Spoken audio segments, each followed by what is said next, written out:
But definitely Ustaad గురించి ఇంకొంచెం ఎక్కువ మాట్లాడుకోవాలి మనం. So June 25th 2020 like around 5 PM ticket ఫ్యాక్టరీలో నాకు తెలిసి June 20th. Yeah. మన సింహ గారిని మీరు కలిసినట్టున్నారు. అండ్ కలిసిన తర్వాత ఆయనకి స్టోరీ బాగా నచ్చేసింది. 2020. Yeah, 2020. నాన్ స్టాప్గా 2 సార్లు ఒక డైలాగ్ అన్నది, అది ఏమని చెప్పచ్చా మాకు కెమెరా ముందు? మీరు వేసుకుంటారంటే నేను చెప్తాను దాంట్లో. అంత పెద్ద డైలాగ్ అయితే వద్దండి. పెద్ద డైలాగ్ ఏం కాదు. మనం చాలా ఆర్గానిక్ గా మనం అందరూ బాగుందిరా అనడానికి ఏదైతే అంటామో అదే. అన్న తర్వాత ఇట్స్ లైక్ అమ్మ కరువులో ఉన్నప్పుడు నాకు 1 year నుంచి పిచ్ చేస్తున్నప్పుడు ఇలా అన్నా ఐ వాజ్ లైక్ దాన్ని ఎలా తీసుకోవాలి వాళ్ళు తెలియలా. నేను మళ్ళీ ఇంకోటే చూపిస్తున్నా, లేదు ఇంకో స్లైడ్ అని చూపిస్తున్నా, లేదు అన్నప్పుడు ఇంకా I was like thank you bro. Then అక్కడి నుంచి స్టార్టెడ్ ఆఫ్ అట్లా అనమాట.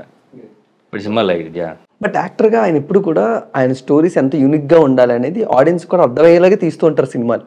బట్ అది ఎంతవరకు ఎక్స్పెరిమెంటల్ బ్రో? ఎందుకంటే ఒక డైరెక్టర్గా మీరు కూడా సింహ గురించి అంటారా? ఓకే. ఒక డిఫరెంట్ స్క్రిప్ట్ తీసుకొని వెళ్ళి సింహ గారు కూడా అలాంటి డిఫరెంట్ స్క్రిప్ట్స్ చేయాలి అనుకుంటారు. ఆడియన్స్ కూడా అలాంటి పర్సెప్షన్ ఉంటుంది. ఇప్పుడు సింహ గారు వచ్చారంటే ఒక డిఫరెంట్ స్టోరీ తెస్తారు. బట్ అది ఆడియన్స్కి ఎంతవరకు అంటే ఎక్స్పెరిమెంట్ ఎక్కువ ఉంటుందా లేకపోతే ఎక్స్పీరియన్స్ ఎక్కువ ఉంటుందని అనుకుంటున్నారు మీరు మెయిన్? ఆడియన్కి ఎలా ఉంటుంది అన్నది బేసిక్గా అది no one can say honestly speaking. Even cinema ఎలాంటి సినిమాలు చేద్దాం అనుకున్నారు కూడా మనకు కలిసిన వరకు కూడా తెలియదు. ఆబ్వియస్లీ అంతే, మనకి 100 మంది చెప్తారు చుట్టుపక్కల మనోడు ఒక సినిమా చేద్దాం అనుకుంటారంట, లేకపోతే ఇలా మనోడే కదా ఎనీవన్. I went that. నేను ఎట్లా వెళ్ళానంటే బేసిక్గా దిస్ గై మేడ్ 1 film. మత్తోదల అయింది, నా బ్రాకెట్లో ఎక్కడో సెట్ అవుతాడు. ఆయన మార్కెట్ అండ్ కమ్స్ లేటర్ మత్తోదల అయిన తర్వాత I met him, I pitched him. His reaction that I got to know that okay he wants to do this kind of film.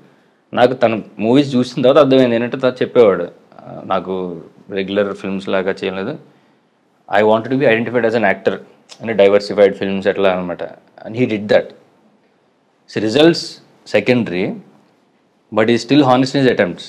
He's doing that and he has so much of faith on the film అనమాట. ఇది ఒప్పుకున్నప్పుడే తను travel చేసింది కూడా నాతో 2 years is on the faith on the content as well, because after me he's the next person who stood for the film. Ad nenu anywhere chepta ad nenu he's there for the 2-3 years.